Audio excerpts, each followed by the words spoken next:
Chapter 15. The Prisoners of the Queen. Approaching the gateway to the Emerald City, the travelers found it guarded by two girls of the Army of Revolt, who opposed their entrance by drawing the knitting needles from their hair and threatening to prod the first that came near. But the Tin Woodman was not afraid. "At worst they can but scratch my beautiful nickel plate," he said. "But there will be no worst, for I think I can manage to frighten these absurd soldiers very easily. Follow me closely, all of you." Then, swinging his axe in a great circle to right and left before them, he advanced upon the gate, and the others followed him without hesitation.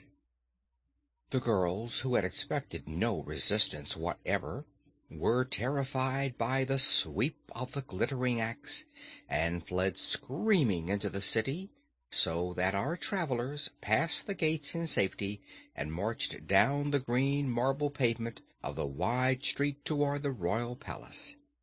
"At this rate we will soon have your Majesty upon the throne again," said the Tin Woodman, laughing at his easy conquest of the guards. "Thank you, friend Nick," returned the Scarecrow gratefully. "Nothing can resist your kind heart and your sharp axe." As they passed the rows of houses, they saw through the open doors that men were sweeping and dusting and washing dishes, while the women sat around in groups, gossiping and laughing. "What has happened?" the Scarecrow asked a sad-looking man with a bushy beard, who wore an apron and was wheeling a baby carriage along the sidewalk. "Why, we've had a revolution, your Majesty, as you ought to know very well," replied the man. "And since you went away, the women have been running things to suit themselves. I'm glad you have decided to come back and restore order, for doing housework and minding the children is wearing out the strength of every man in the Emerald City." Said the Scarecrow thoughtfully. "If it is such hard work as you say, how did the women manage it so easily?" "I really do not know," replied the man with a deep sigh. "Perhaps the women are made of cast iron." No movement was made as they passed along the street to oppose their progress. Several of the women stopped their gossip long enough to cast curious looks upon our friends, but immediately they would turn away with a laugh or a sneer and resume their chatter. And when they met with several girls belonging to the Army of Revolt, those soldiers, instead of being alarmed or appearing surprised, merely stepped out of the way and allowed them to advance without protest. This action rendered the Scarecrow uneasy. "I'm afraid we are walking into a trap," said he. "Nonsense," returned Nick Chopper confidently. "These silly creatures are conquered already." But the Scarecrow shook his head in a way that expressed doubt, and Tip said, "It's too easy altogether. Look out for trouble ahead." "I will," returned His Majesty. Unopposed, they reached the royal palace and marched up the royal steps, which had once been thickly crusted with emeralds, but were now filled with tiny holes where the jewels had been ruthlessly torn from their settings by the Army of Revolt. And so far, not a rebel barred their way. Through the arched hallways and into the magnificent throne room marched the Tin Woodman and his followers, and here, when the green silken curtains fell behind them, they saw a curious sight. Seated within the glittering throne was General Ginger, with the Scarecrow's second-best crown upon her head and the royal scepter in her right hand. A box of caramels, from which she was eating, rested in her lap, and the girl seemed entirely at ease in her royal surroundings. The Scarecrow stepped forward and confronted her, while the Tin Woodman leaned upon his axe, and the others formed a half-circle back of His Majesty's person. "How dare you sit in my throne?" demanded the Scarecrow, sternly eyeing the intruder. "Don't you know you are guilty of treason, and that there is a law against treason?" "The throne belongs to whoever is able to take it," answered Ginger, as she slowly ate another caramel. "I have taken it, as you see, so just now I am the queen, and all who oppose me are guilty of treason and must be punished by the law you have just mentioned." This view of the case puzzled the Scarecrow. "How is it, friend Nick?" he asked, turning to the Tin Woodman. "Why, when it comes to law, I have nothing to say," answered that personage, "for laws were never meant to be understood, and it is foolish to make the attempt." "Then what shall we do?" asked the Scarecrow in dismay. "Why don't you marry the queen, and then you can both rule?" suggested the Woggle-Bug. Ginger glared at the insect fiercely.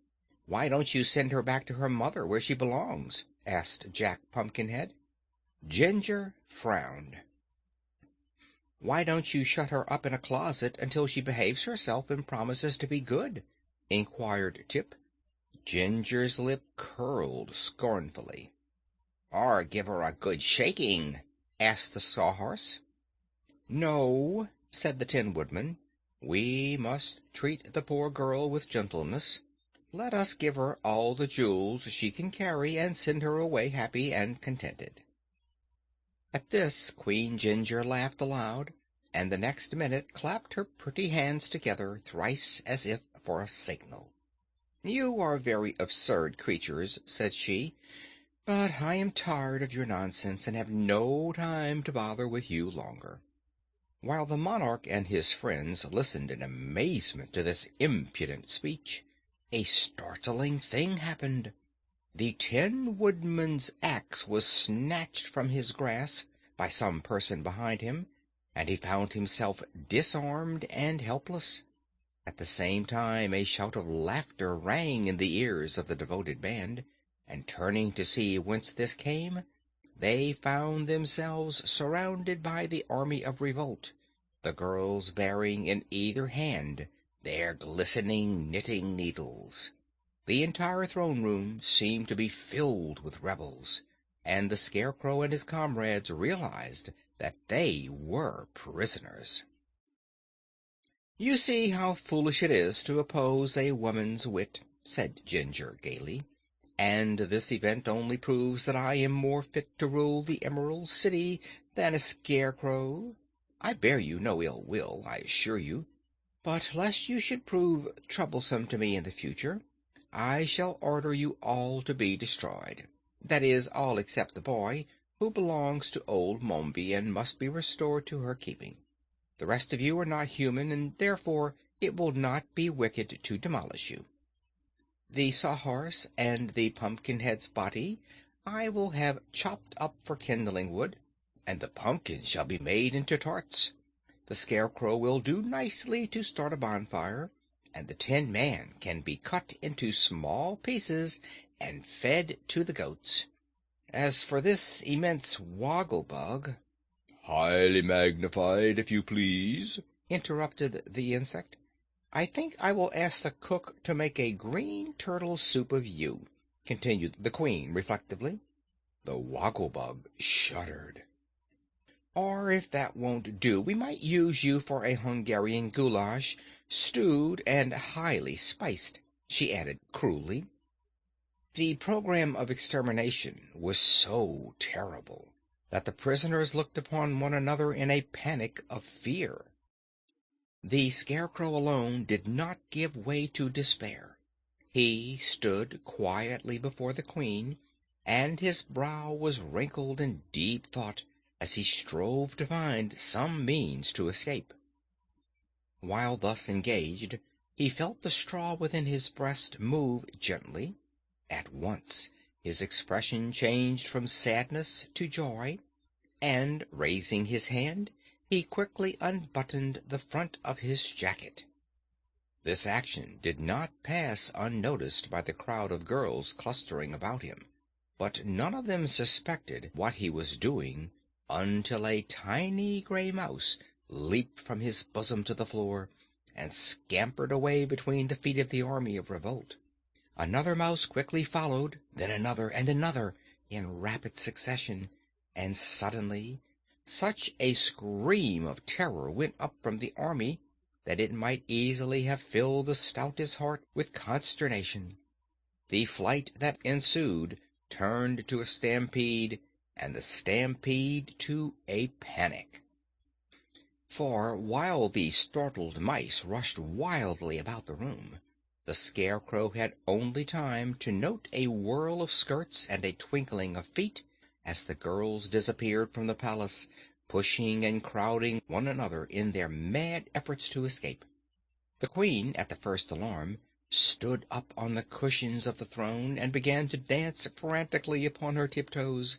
Then a mouse ran up the cushions, and with a terrified leap poor Ginger shot clear over the head of the Scarecrow and escaped through an archway, never pausing in her wild career until she had reached the city gates.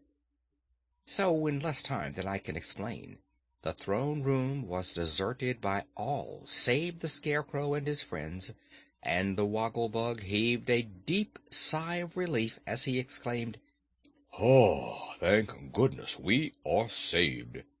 "For a time, yes," answered the Tin Woodman, "but the enemy will soon return, I fear." "Let us bar all the entrances to the palace," said the Scarecrow. "Then we shall have time to think what is best to be done."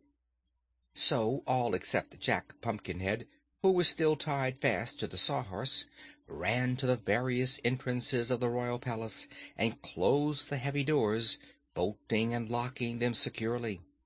Then, knowing that the army of revolt could not batter down the barriers in several days, the adventurers gathered once more in the throne room for a council of war. End of chapter 15.